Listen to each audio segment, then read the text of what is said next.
Mi padre me excluyó de la empresa familiar por no tener título y le dio mi lugar a su ahijado, diciendo que él sí tenía futuro. Años después, dirijo la competencia que los dejó en ruinas. Cuando me llamó pidiendo trabajo, le ofrecí un puesto como un simple empleadito, junto a su hijo favorito. Desde niño supe que mi papá me veía como un tipo funcional, útil, como esos que no se rompen aunque les metas madrugadas encima y los dejes sin almuerzo porque hay que entregar una obra. Me crié entre tubos, acero, polvo de concreto y la voz ronca de mi viejo gritando órdenes desde un andamio como si todavía estuviera en sus 30, aunque el cuerpo ya se le quebrara con cada invierno. Nunca fui de escritorio, eso está claro. Mientras mis primos jugaban videojuegos o se escapaban a escondidas para fumar porros en la parte trasera del League School, yo ya sabía lo que era soldar, lo que era revisar una cotización, lo que era llevar café a una junta donde nadie me hablaba, pero todos sabían quién era yo. El hijo del dueño. El que no tenía futuro académico pero que conocía cada puto rincón de la empresa como si hubiera nacido en una planta de concreto. No sé en qué momento empezó el desprecio disfrazado de exigencia. Tal vez cuando decidí no ir a la universidad porque, honestamente, no veía el punto. Estaba ganando experiencia real, la gente me respetaba en obra, los proveedores ya me llamaban directamente porque confiaban más en mí que en los ejecutivos nuevos que contrataban cada año. Pero eso a mi papá no le bastaba. Él necesitaba mostrarle al mundo que su empresa era moderna, que ya no era el taller de barrio que su padre levantó con las uñas, sino una compañía con proyección internacional. Y, según él, para eso necesitaba sangre nueva, sangre preparada. Un cabrón con título. Recuerdo ese día como si hubiera pasado hace 5 minutos. Me citó en la sala de juntas, con el tono seco que usaba cuando algo no le gustaba, y me pidió que me sentara. Yo sabía que algo venía, porque no me miraba a los ojos y tenía ese tic en la mandíbula que le salía cuando estaba a punto de decir algo que sabía que iba a joder. Me dijo, palabra por palabra, que la empresa necesitaba renovarse, que el mercado estaba cambiando, que necesitábamos gente con formación académica que entendiera el lenguaje del futuro. Y luego soltó la bomba, como si fuera una decisión administrativa cualquiera. Tu puesto se lo vamos a dar a Luis, el ahijado de Miguel, ¿te acuerdas de él, el que se graduó con honores en Houston? Él sí puede llevar esto a otro nivel.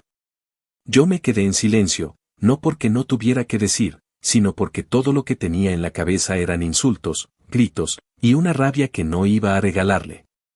Solo apreté los dientes mientras él seguía hablando de que no era personal, que siempre sería parte de la familia, que me estaba dando una oportunidad para buscar mi propio camino. Me ofreció un paquete de compensación tan miserable que ni siquiera cubría los años que estuve partiéndome el lomo por él sin contrato formal. Salí de esa sala sintiéndome como una pinche herramienta vieja, de esas que se oxidan y terminan en un cajón olvidado. Y aún así no rompí nada, no grité, no armé drama. Me limité a agarrar mis cosas, pasar por la nave una última vez, mirar a los obreros que me vieron crecer y que me hicieron un gesto de respeto sin entender qué carajo pasaba, y me fui. Manejé por 2 horas sin rumbo hasta que se me acabó la gasolina. Me quedé ahí sentado, en un auto viejo que también compré trabajando en esa empresa, preguntándome cómo putas era posible que todo lo que había hecho no sirviera de nada.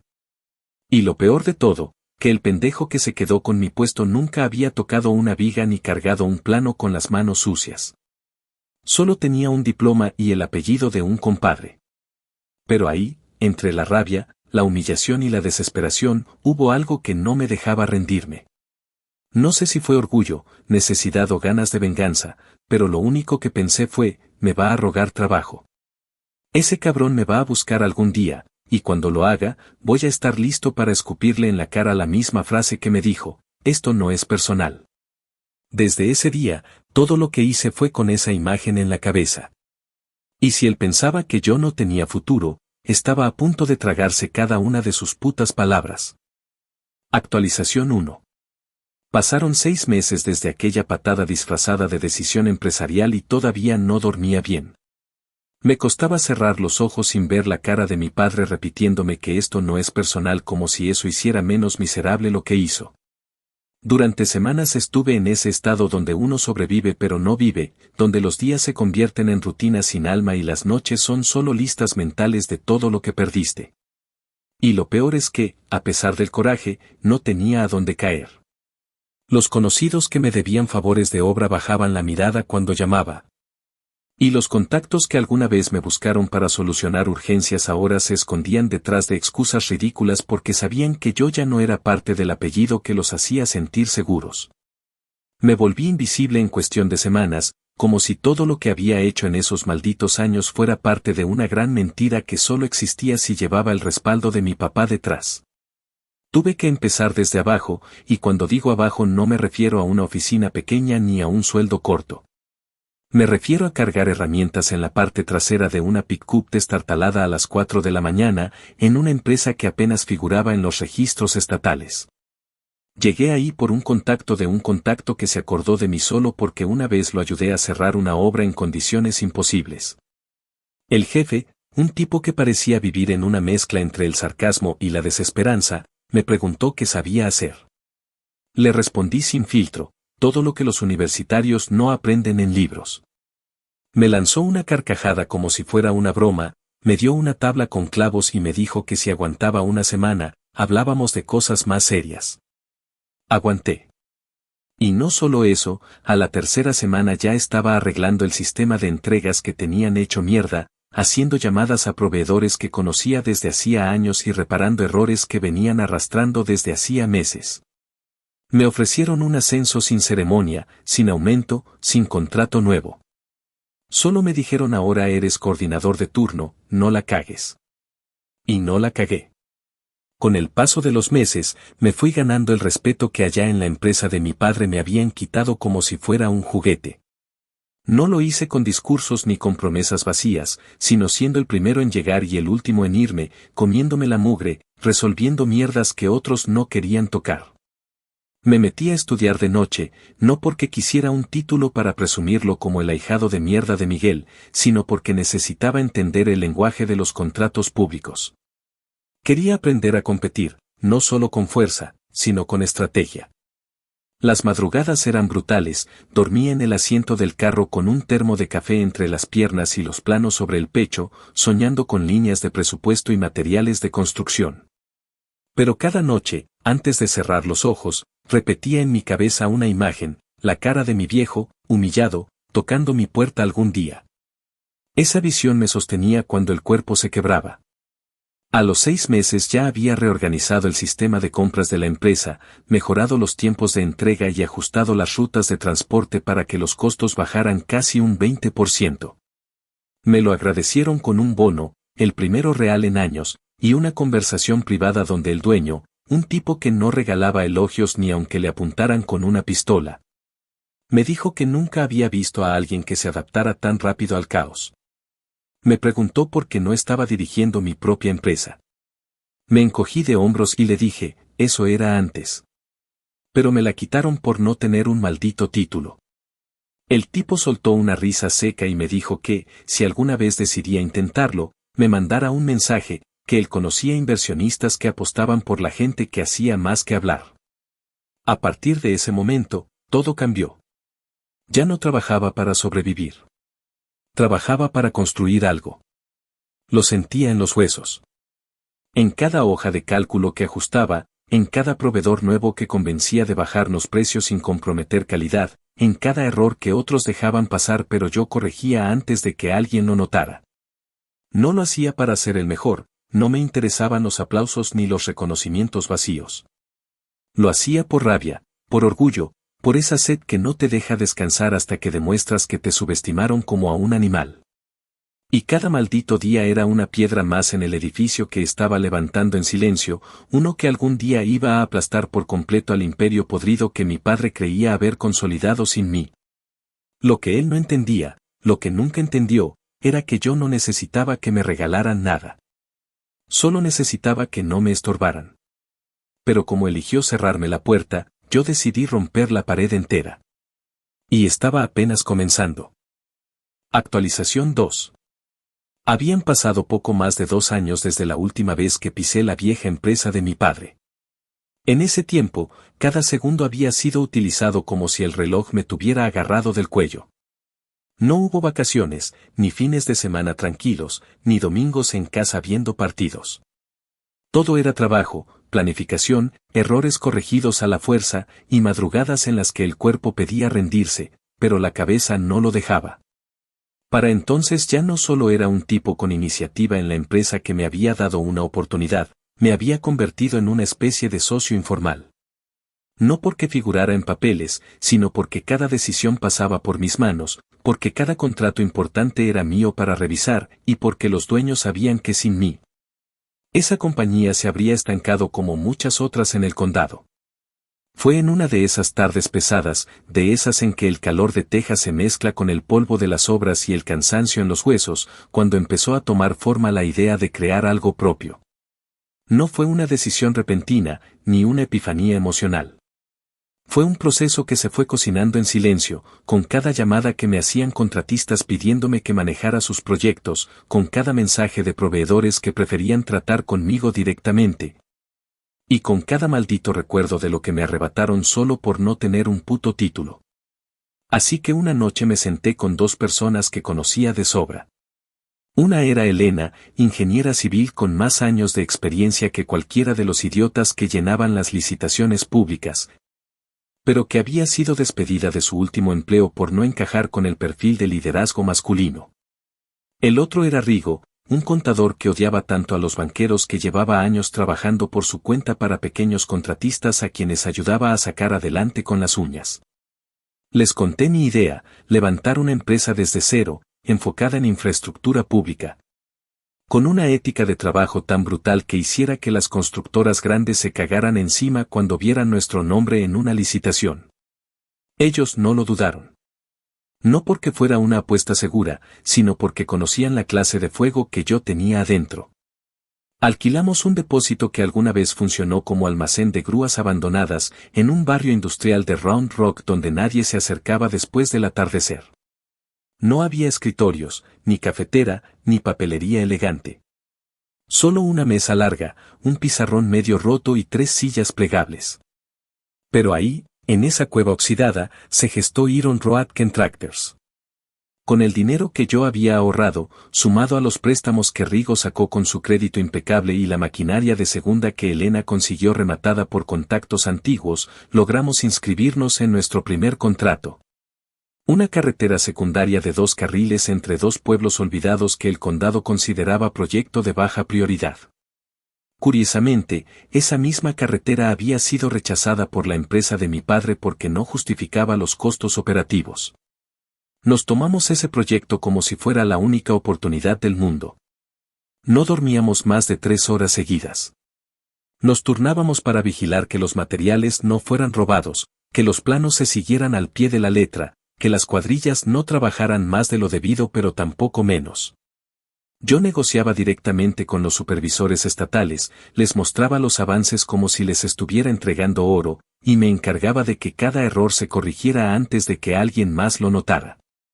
Elena supervisaba los puntos críticos de la obra con una precisión que habría hecho llorar a cualquier inspector, y Rigo controlaba cada centavo con una rigurosidad que rozaba lo paranoico. No hubo margen para errores. Terminamos la carretera antes del plazo, sin un solo día de retraso, sin accidentes, con 0 sobrecostos y con una auditoría que no encontró ni una mancha. Cuando nos entregaron el cheque final, lo primero que hice fue ir al mismo lugar donde me despidieron, esa vieja oficina que ahora dirigía el ahijado imbécil, y pasé lentamente por el frente en mi camioneta. No me bajé. No dije nada. Solo me detuve unos segundos, lo suficientes para que el de la recepción me viera y supiera que estaba de regreso, y que venía a por todo. Después de eso, los contratos comenzaron a llegar, pequeños al principio, pero constantes. Un estacionamiento para una escuela pública. La remodelación de una zona de drenaje en un barrio residencial. Reparaciones en una red de agua potable.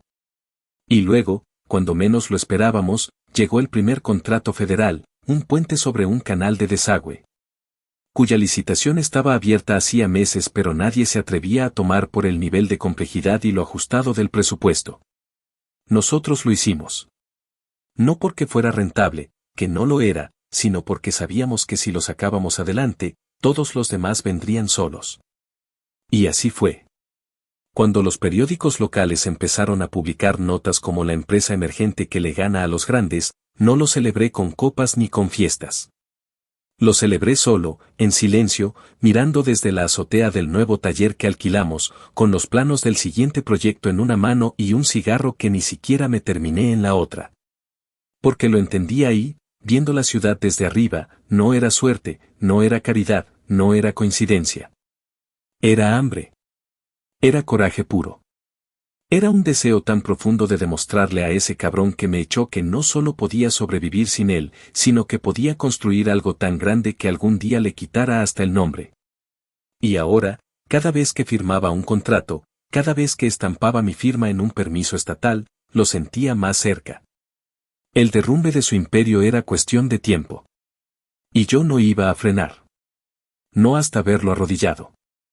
Actualización 3. Había pasado ya más de 5 años desde la última vez que le hablé directamente a mi padre. En ese tiempo, Iron Road no solo había dejado de ser una empresa emergente con promesa, como nos habían bautizado al principio, sino que se había convertido en una amenaza directa para todos los grandes nombres del rubro. Incluyendo, por supuesto, la empresa que él seguía dirigiendo a medias, aunque cada vez más desgastado, más dependiente de decisiones erráticas y aferrado a una versión de sí mismo que ya no existía. Desde afuera, yo observaba cómo el legado que tanto defendía empezaba a pudrirse desde adentro. Y, aunque no metía las manos directamente, cada contrato que le quitábamos, cada cliente que nos buscaba a nosotros en lugar de a ellos. Era una pieza más que se derrumbaba de esa fachada arrogante que construyó sobre mi espalda. Para entonces, Iron Road ya tenía oficinas en San Antonio, Houston y Dallas. Habíamos abierto una pequeña división de diseño estructural, una de inspección ambiental, y comenzábamos a trabajar en proyectos que requerían certificaciones federales que antes solo las grandes constructoras podían tocar. La diferencia era que nosotros no inflábamos presupuestos, no sobornábamos inspectores ni dejábamos obras a medio terminar solo para cobrar adelantos. Nuestro equipo era compacto, leal y brutalmente eficiente. No había lujos ni títulos de cartón colgados en las paredes. Había resultados, reportes limpios y un respeto ganado a base de sudor, no de favores. Eso nos convirtió en el dolor de cabeza de los peces gordos, especialmente de quienes, como mi padre, todavía vivían creyendo que las licitaciones se ganaban con un apellido y un par de cenas caras con los comisionados del condado. Me fui enterando por gente que aún trabajaba allá, porque sí, muchos de los empleados antiguos que me apreciaban mantenían contacto conmigo en secreto, que la cosa andaba jodida. Las pérdidas habían comenzado con errores en obras pequeñas, materiales entregados tarde, contratos mal firmados, sanciones por violaciones de seguridad laboral. Luego vinieron los problemas grandes, 2 demandas por negligencia en obras públicas, una investigación por uso indebido de recursos estatales y una inspección sorpresa que dejó a la mitad del equipo técnico suspendido. Todo eso mientras nosotros entregábamos obras antes del plazo, sin multas, con las auditorías a nuestro favor. Cada punto en rojo en su contabilidad era un ladrillo más que yo le arrancaba de ese imperio oxidado que había construido a costa de despreciar a su propio hijo. Uno de mis mayores placeres fue enterarme de que perdieron una licitación federal por un maldito puente. El mismo tipo de contrato que él, años atrás, me había dicho que jamás podríamos aspirar porque eso era para empresas serias con contactos en Washington. ¿Quién creen que se llevó el contrato? Nosotros. Iron Road. Y no solo eso, lo hicimos a la mitad del presupuesto que ellos habían presentado. Mientras su equipo legal discutía cómo justificar ante la Junta los sobrecostos proyectados, yo estaba en el terreno con botas enlodadas, revisando personalmente los pilotes antes de que se vertiera el concreto. Porque esa era la puta diferencia, yo nunca dejé de estar en la obra, nunca creí que el escritorio era más importante que el terreno. Y por eso ganábamos. Pero la verdadera caída no llegó con una obra perdida, ni con una multa, ni con una nota de prensa que los dejara en ridículo. Llegó con el abandono paulatino de sus propios empleados. Los capataces que estuvieron con él décadas comenzaron a renunciar en silencio, sin hacer escándalo. Algunos se vinieron conmigo, otros simplemente se retiraron hartos de ver cómo el ahijado brillante que puso a dirigir la empresa no sabía una mierda de liderazgo. Me contaron historias que me hervían la sangre, decisiones tomadas sin conocimiento técnico, presupuestos inflados con tal descaro que los proveedores se negaban a seguir entregando materiales, y lo peor, recortes de nómina para cubrir deudas privadas. Y ahí estaba él, mi viejo, tratando de sostener todo con los hilos podridos del orgullo. Un orgullo que ya nadie respetaba. Una tarde, mientras tomaba café con un funcionario del departamento de transporte, un tipo que había sido inspector de seguridad y que me conocía desde los días en que descargaba material bajo la lluvia, me soltó, sin anestesia, que la empresa de mi padre estaba en revisión por presunto fraude administrativo. No tenían forma de pagar los préstamos que habían sacado para cubrir los contratos que ya habían perdido, y había rumores de que los bancos estaban considerando congelarles las líneas de crédito. Me preguntó si pensaba expandir Iron Road hacia ciertos sectores donde ellos solían dominar. Me limité a encogerme de hombros y a decirle que íbamos a donde el trabajo nos llevara, nada más. Él rió y dijo, entonces prepárate. Estás a punto de aplastarlos por completo. Esa noche no dormí. No por culpa ni por remordimiento, sino por una extraña mezcla de vértigo y satisfacción. Era como estar en la cima de una montaña desde donde puedes ver todo lo que quemaste para llegar ahí. Y sí, podía haber elegido el camino fácil, el de irme lejos y construir algo sin mirar atrás. Pero nunca quise eso. Yo quería que sintiera cada golpe, cada pérdida, cada traición de sus empleados, cada cliente que se le iba, cada banco que lo dejaba en visto. Porque así como él me despreció por no tener un puto diploma, ahora era yo quien tenía las manos firmes sobre el cuello de su empresa. Y todavía no terminaba. Todavía faltaba que me llamara. Que bajara la cabeza. Que dijera, con la voz quebrada, lo que juró que nunca diría, que me necesitaba. Y yo, juro por todo lo que tuve que tragarme esos años, que cuando ese momento llegara, iba a estar listo. No para salvarlo, sino para hundirlo más. Con una sonrisa tranquila y el mismo tono que él usó cuando me sacó de su oficina, esto no es personal. Actualización 4. Había transcurrido poco más de un año desde aquella conversación con el inspector del departamento de transporte y, para ese punto, el derrumbe de la empresa de mi padre ya no era una suposición. Era un hecho. Uno que se podía ver reflejado en los contratos cancelados, en los titulares discretos pero devastadores de los diarios locales, y en las miradas vacías de los trabajadores que alguna vez creyeron que esa compañía sería su estabilidad hasta la jubilación. Ya no era solo cuestión de deudas impagas o errores de gestión, era un colapso sistémico. Cada área se les venía abajo como si alguien hubiera ido quitando los clavos de una estructura podrida que solo se mantenía de pie por costumbre. Y yo, sin tocarles un pelo directamente, me había encargado de ser la sombra que les respiraba en la nuca en cada licitación, en cada presupuesto donde aparecíamos nosotros, con precios más bajos, cronogramas más agresivos y un historial de cumplimiento que hablaba por sí solo. El ahijado de mi padre, ese cabrón engreído al que le entregaron mi puesto como si fuera un juguete nuevo, había desaparecido de las redes sociales hacía meses. Nadie sabía con exactitud si seguía tomando decisiones dentro de la empresa o si simplemente lo mantenían como un adorno para evitar admitir que el experimento les había explotado en la cara. Pero lo que sí sabían todos en el sector era que Iron Road ya no era una opción más, era la empresa que todos temían enfrentar. Y no por tamaño, porque aún no éramos los más grandes, sino porque no fallábamos. Y esa constancia, en un sector lleno de promesas rotas, era dinamita. Fue un jueves por la noche cuando finalmente llegó la llamada que sabía que tarde o temprano iba a recibir. Era un número privado, pero yo ya tenía el presentimiento de que se trataba de él. Respondí sin decir nada al principio, y escuché su voz.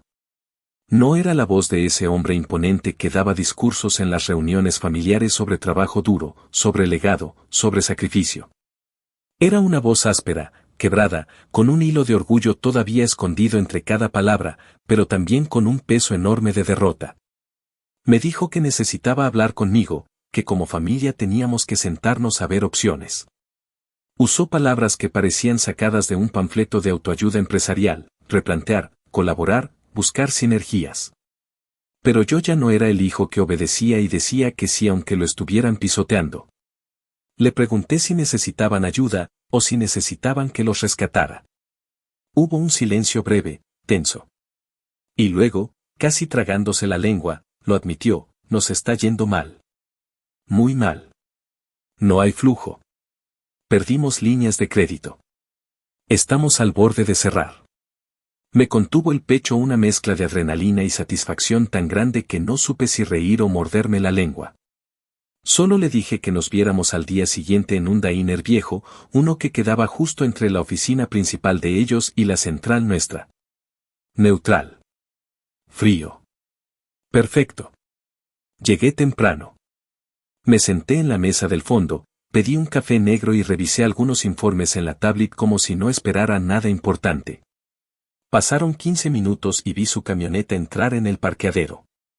La reconocí al instante, aunque ahora se notaba descuidada, con una capa de polvo acumulado y una abolladura en la puerta del conductor.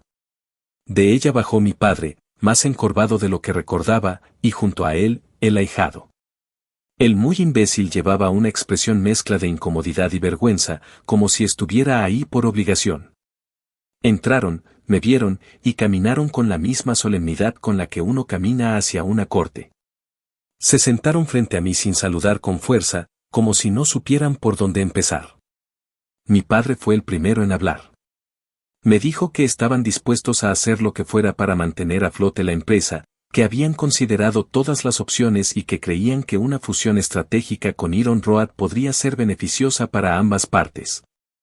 Le respondí, sin subir la voz, que Iron Road no necesitaba fusionarse con nadie, que estábamos creciendo, expandiéndonos, y que no veíamos ninguna ventaja en cargar con una empresa plagada de deudas, reputación deteriorada y malas decisiones acumuladas. El ahijado intentó interrumpir, balbuceando algo sobre alianzas naturales entre compañías del mismo sector, pero lo detuve con una frase que llevaba años preparando: mira, campeón. La última vez que tú hablaste fue para reemplazarme. Hoy te sientas aquí a pedir trabajo. Así que si vas a abrir la boca, asegúrate de tener algo útil que decir, porque no estoy aquí para escuchar excusas. El silencio que siguió fue tenso. La gente en las mesas cercanas empezó a prestar atención, aunque nadie decía nada. Mi padre, tragándose el orgullo como si fuera veneno, dijo que entendía que había cometido errores. No lo dijo con humildad. Lo dijo con el tono seco de quien no tiene otra salida. Me pidió, directamente, que los contratara. Que les diera una oportunidad de seguir, aunque fuera en condiciones diferentes. En ese momento, supe que había llegado. El instante que había soñado durante años. La rendición. La súplica disfrazada de reconciliación. Me acomodé en el asiento, crucé los brazos y le respondí sin titubeos. Le dije que Iron Road tenía vacantes. Que estábamos contratando capataces de obra y asistentes de campo. Sueldos por hora, sin oficina, sin privilegios, con uniforme reglamentario y horarios de 7 a 5 bajo el sol. Le aclaré que no habría trato preferencial, que no iba a permitir que nadie lo supervisara con deferencia, y que tendría que reportar como cualquier otro. Le dije también que, si aceptaba, su querido ahijado podría acompañarlo, porque justo necesitábamos a alguien que se encargara de reponer los conos de señalización cuando los camiones los aplastaban en la autopista. Lo dije sin levantar la voz, con una calma quirúrgica, mientras los observaba encogerse frente a mí. El ahijado se levantó indignado, murmurando que era una falta de respeto, que no tenía por qué soportar eso. Mi padre lo sujetó del brazo, le murmuró algo que no alcancé a oír, y lo obligó a sentarse de nuevo. Y ahí fue donde supe que ya no eran nada. Que se habían roto. Que el tipo que un día me echó de su vida con una sonrisa empresarial ahora necesitaba que yo le permitiera cargar cubetas de agua y picar concreto al sol. Terminé mi café, dejé el billete en la mesa y les dije que si querían aplicar, podían pasar el lunes a Recursos Humanos, que la lista de requisitos estaba en la web y que ahí no se daban preferencias. Solo oportunidades. Salí del diner sin mirar atrás. Dejé que la puerta cerrara sola, que el eco de mis pasos fuera lo último que escucharan. Porque yo ya no tenía nada que probar. Solo me quedaba ver cómo se tragaban, día tras día, el mismo polvo que me obligaron a comer durante años. Y eso, para mí, era apenas el comienzo del castigo. Actualización 5. Habían pasado 8 meses desde aquella escena en el diner, 8 meses desde que mi padre y su ahijado cruzaron esa línea invisible que separa al empresario altanero del simple empleado de campo. Y en ese tiempo, ninguno de los dos recibió tratos especiales, ni tampoco compasión. No porque yo creyera que vengarse es una forma de vivir, sino porque nunca me interesó perpetuar el tipo de dinámicas que ellos usaban como castigo. Si estaban ahí, era porque lo habían pedido. Y si querían seguir cobrando, tenían que ganárselo como todos los demás, madrugando, sudando y tragándose el polvo como lo hicimos nosotros desde el día 1, cuando nadie nos conocía. Cuando no teníamos ni un logo en la camisa. Mi padre, ese mismo hombre que alguna vez me llamó un operario con aires de grandeza, ahora llegaba todos los días en una Silverado vieja que apenas se mantenía andando. La estacionaba en una esquina lejana del terreno, como si creyera que al alejarla evitaría que lo reconocieran. Pero todos sabían quién era. No por su apellido, sino porque lo señalaban como el tipo que llegó sin currículum, sin referencias, y que fue recibido como cualquier otro, por pura lástima. Lo habían asignado a un equipo de mantenimiento de carretera, un grupo duro, de esos que trabajan en condiciones extremas, reparando secciones de asfalto en plena autopista bajo el calor del sur de Texas. Lo pusieron como asistente de cuadrilla, con tareas básicas, cargar herramientas, controlar señales de tráfico, asistir al equipo de pintura cuando las marcas de carril necesitaban renovación. A veces lo veía desde la terraza de la oficina, con su casco amarillo y su chaleco reflectante puesto de forma impecable, como si cada mañana intentara rescatar lo poco que le quedaba de dignidad. Nunca se quejaba. Nunca faltaba. Pero tampoco sonreía. Y aunque en algún rincón muy profundo de mí todavía quedaba cierta compasión, el recuerdo de su desprecio cada vez que hablaba de gente sin estudios bastaba para no mover ni un dedo. Su querido ahijado no tuvo mejor suerte. Lo pusieron con los equipos de señalización, donde los trabajadores se encargan de colocar y retirar los conos naranjas, reponer las barreras de seguridad y limpiar el área después de los trabajos nocturnos. Era un puesto humillante para alguien que, apenas 2 años atrás, publicaba en LinkedIn frases sobre liderazgo, sobre visión corporativa, sobre el poder de la innovación en la construcción moderna. Hoy, en cambio, lo veía arrastrando conos a las 5 de la mañana, con los zapatos manchados de aceite y la mirada vacía. No aguantó mucho antes de comenzar a mostrar su verdadero rostro. Se le notaba en la forma en que miraba a los demás como si estuviera por encima, como si ese uniforme sucio no lo tocara del todo. Intentó formar una especie de grupo de aliados, como si pudiera manipular al resto para hacerse notar, para escalar posiciones. Pero nadie le seguía el juego. No solo porque era un idiota, sino porque todos sabían de dónde venía. Sabían que él era el que me había reemplazado. Y ahora lo veían, recogiendo basura de carretera, mientras el operario sin título dirigía la compañía que le había cerrado todas las puertas. Algunas veces, durante reuniones de personal o inspecciones de rutina, coincidía con mi padre de cerca. Él evitaba mirarme a los ojos. Mantenía la cabeza gacha, los papeles bien ordenados en una tabla de clip y respondía con monosílabos cuando se le preguntaba algo. No sé si era vergüenza, arrepentimiento o simplemente una forma de evitar confrontaciones que sabía que no podía ganar. Porque ya no éramos iguales. Porque ya no tenía poder sobre mí. Porque la única razón por la que seguía en pie era porque yo lo permitía. Y eso, sin necesidad de palabras, era suficiente castigo. A veces pienso que habría preferido un grito, una pelea, un cierre digno. Pero no. Él eligió esto. Eligió pedirme ayuda. Y yo, fiel a mi estilo, no le di una mano. Le di una pala. Para que cavara el hoyo que él mismo había empezado hace años. La relación entre ellos, padre y ahijado, se deterioró al poco tiempo. Me enteré por uno de los supervisores que habían tenido un altercado menor en el almacén, que el tipo ese había lanzado una caja de herramientas y se había largado furioso porque no soportaba que le dieran órdenes. Mi padre, en cambio, solo guardó silencio. Ya no defendía a nadie. Ya no hablaba de lealtades ni de visiones compartidas. Solo trabajaba, cobraba, y se iba a su casa. Una casa que, según me contaron algunos vecinos, tuvo que hipotecar para cubrir deudas personales cuando la vieja empresa quebró del todo. Porque sí, finalmente se declaró en bancarrota. Cerraron operaciones hace 4 meses. Despidieron al último equipo técnico y vendieron lo poco que quedaba, maquinaria antigua, muebles de oficina, incluso las camionetas de logística que alguna vez llevaban mi nombre en los registros de control. No hubo comunicados públicos. No hubo comunicados internos. Solo un cierre silencioso, como si la vergüenza fuera tan grande que ni siquiera valiera la pena explicar.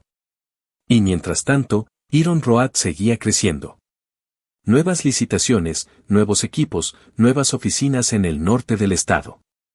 Habíamos iniciado una campaña interna para becar a trabajadores que quisieran estudiar carreras técnicas y cada año entregábamos reconocimientos a los empleados más comprometidos.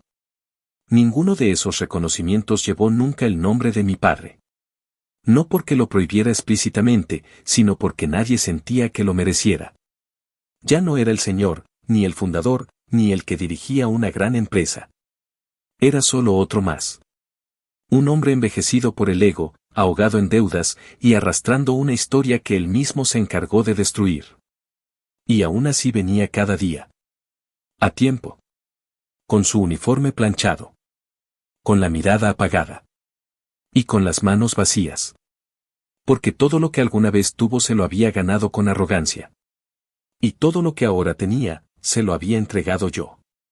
A cambio de nada más que silencio. Y una sonrisa amarga cada vez que lo veía pasar frente a mi oficina, cargando conos de tránsito bajo el sol abrasador de Texas. Actualización final. Había pasado un año completo desde que los dos llegaron a Iron Road, y aunque no habíamos intercambiado una sola palabra directa desde aquella reunión en el diner, ambos sabían que cada día que firmaban su hoja de horas era una forma silenciosa de admitir que habían perdido. Para ese momento, la empresa ya no solo era un monstruo en expansión, sino una puta referencia estatal. Nos invitaron a participar en la renovación de un tramo completo de la Interestatal 35, un contrato multimillonario que ponía a Iron Road en un nivel que años atrás ni siquiera soñábamos. El proceso de selección fue riguroso, largo, con auditorías federales, inspecciones sorpresa y negociaciones que duraron semanas. Pero salimos victoriosos. No porque fuéramos los más grandes, sino porque no fallábamos. No teníamos escándalos. No teníamos demandas activas. No teníamos deudas. Y sí, tampoco teníamos apellidos inflados por generaciones de favores políticos. Pero lo que teníamos era suficiente. Y con eso, bastaba. El día que se firmó el contrato fue uno de esos momentos que marcan un antes y un después. Llegaron representantes del Estado, del Departamento de Transporte, incluso un senador local que quería figurar en la foto. Nos reunimos en el salón principal, el mismo que habíamos construido nosotros, con nuestras propias manos, cuando la empresa apenas era una idea apuntada en una servilleta. Había más de 80 personas reunidas, entre personal operativo, administrativos, técnicos, ingenieros y personal de campo. Todos, absolutamente todos, habían aportado algo a la historia de Iron Road. Y yo quería que cada uno sintiera que ese logro también era suyo. Cuando tomé el micrófono, no lo hice como el CEO de la empresa, ni como el tipo que había vencido a su padre. Lo hice como el hombre que había dormido en el piso de un depósito con los planos enrollados como almohada y una radio AM como compañía. Lo hice como el tipo que se partió la espalda para demostrar que no necesitaba un título para ser respetado. Mi discurso fue corto, directo, sin florituras. Les dije que este contrato significaba más trabajo, mejores sueldos, más oportunidades de ascenso, becas para quienes quisieran estudiar y acceso a un sistema de salud completo para todos los empleados. Sin importar el puesto que tuvieran. Les dije que Iron Road no creció por suerte ni por contactos, sino porque nos rompimos el lomo y no le fallamos a nadie. Les agradecí por su confianza, por su trabajo, por haber creído cuando nadie más lo hizo. Y ahí, justo ahí, al final del salón, lo vi. Mi padre. Parado, con el casco bajo el brazo y la mirada baja, entre un grupo de empleados de señalización. Estaba a punto de aplaudir como todos los demás, pero se detuvo cuando lo miré. Y no dije su nombre. No lo mencioné en ningún momento. Pero lo miré directamente, sin evitarlo, sin miedo, sin odio ya. Y entonces hablé con más fuerza. Les dije a todos que esta empresa era lo que era gracias a quienes creyeron en ella cuando no existía, cuando solo era tierra vacía, y que los que se subieron al barco cuando ya flotaba, tendrían que remar igual que todos. Sin excepciones. Sin herencias. Sin coronas vacías. Él entendió. Bajó la cabeza, esta vez sí aplaudió, pero lo hizo sin energía, como si cada palmada fuera una forma de tragar su propia historia. Después del evento, muchos se acercaron a felicitarme, a abrazarme, a tomarse fotos. Pero él no. Él se fue en silencio, caminando por el costado del edificio como solía hacer cada vez que no quería cruzarse conmigo. Vi cómo se subía a su camioneta, la misma que había estacionado todos esos días lejos, como si quisiera evitar la evidencia de lo que era ahora. Y por un instante, solo por un maldito segundo, pensé en hablarle. En acercarme. En preguntarle si todavía pensaba que yo no tenía futuro. Pero me contuve. Porque entendí que ya no era necesario. Porque la venganza no siempre necesita ruido. A veces solo necesita constancia. Y la constancia ya había hecho su trabajo. Hoy, Iron Road tiene más de 200 empleados en todo el estado. Hemos recibido premios, certificaciones, invitaciones a congresos y convenios con universidades. No porque tengamos el logotipo más bonito, sino porque cumplimos. Seguimos cumpliendo. Y en el fondo, eso es lo que más les duele a quienes una vez creyeron que podían sacarnos del camino con una firma. Mi padre sigue trabajando en señalización. Ya no como el capataz de confianza, ni como el fundador caído. Ahora es simplemente uno más. Uno que llega, hace su turno, y se va. El ahijado, por su parte, renunció hace 3 meses. Dijo que no podía seguir en un lugar donde no lo valoraban como profesional. Lo despidió un chico de 26 años, formado en Iron Road desde el primer año, con un título técnico obtenido gracias a nuestras becas y con más liderazgo que cualquier ejecutivo con MBA que haya conocido. Y así terminó todo. Sin escándalos. Sin reconciliaciones forzadas. Sin perdones vacíos. Solo hechos. Solo realidad. Solo una empresa nacida del rechazo, levantada con rabia, y consolidada con dignidad. Y si mi padre todavía se pregunta qué habría pasado si me hubiera dado la oportunidad en lugar de entregársela a otro por un diploma, eso es cosa suya. Yo ya no necesito respuestas. Yo ya tengo lo que él me negó. No el puesto. No el escritorio. No la aprobación. Tengo la verdad. Y con eso, me basta. Porque mientras él sigue cargando conos en el calor de mediodía, yo camino por los mismos pasillos que una vez me cerraron y ahora llevan mi nombre en cada placa de entrada.